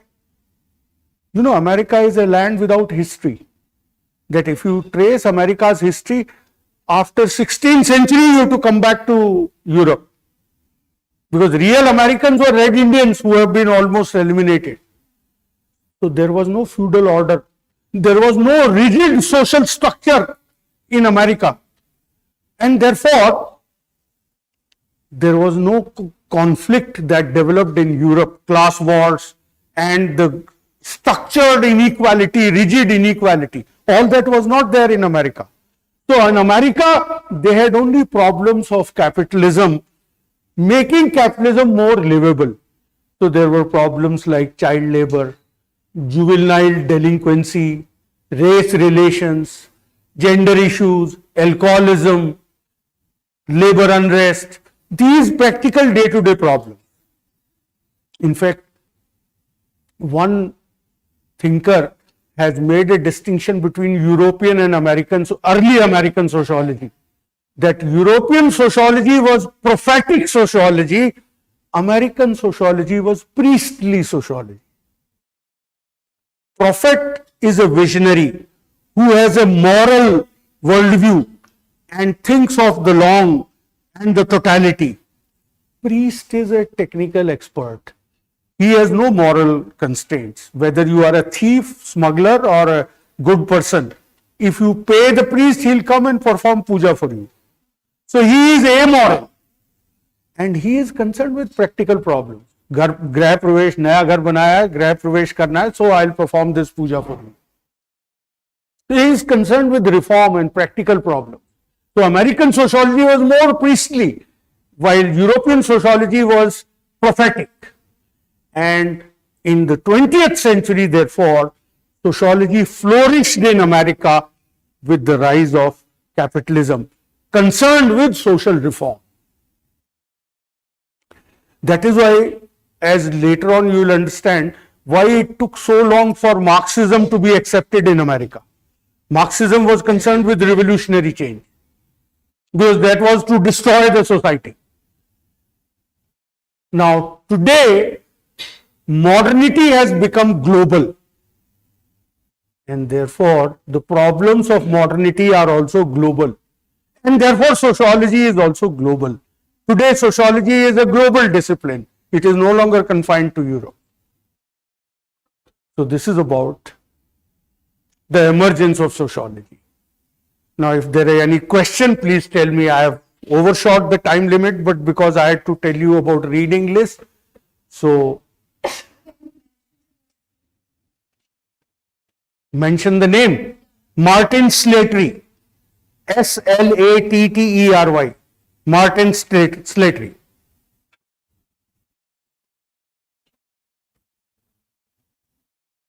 Have you understood? That is my question. If there is any major doubt or problem, please tell me. This modernity started in Europe only. Yeah, because Europe, you can say there were historical accidents, including discovery of the land route to China and importation of new technology from China, which Europeans adapted to contemporary needs. Now, why it did not happen? Because these capitalism never developed anywhere except Europe. This is a part of your sociology syllabus, and as we proceed with it, I'll be discussing various factors that happened only in Europe and did not happen elsewhere, which contributed to the rise of capitalism. Modernity is associated with capitalism. Modernity is a celebration of capitalism. So there were special factors that I'll discuss with you when we proceed with the course. So you will come to understand why those factors played a role in development of modernity. Yes, please. A little louder. Dualism between fact and reason. They were treated as two separate things. Reason was seen as abstract reasoning based on a priori assumptions. So now in science, reason and facts are brought together. Reason is governed in the light of empirical data.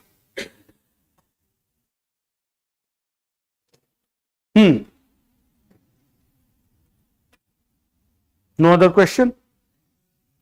Now you can get hold of the book list, that booklet where previous year's questions are there, and go through them and identify your doubts tomorrow if there are any.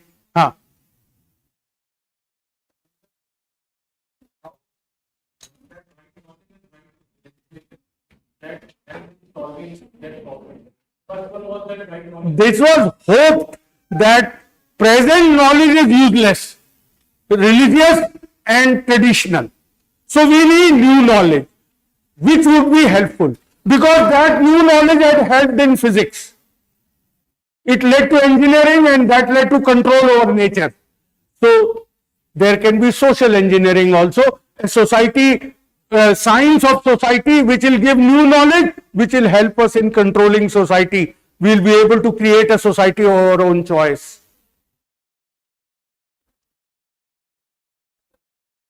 Can we link this fact that due to modernity, this Europeans got more power, and that Huh? due to modernity, Europeans got more power, greater power. Definitely they had power because of technology, because of capitalism, because of wealth generated. But that happened first in Europe. We'll discuss that. There is a rational explanation for your question, but I cannot give you instant explanation because there are various factors responsible for it. All right. Thank you.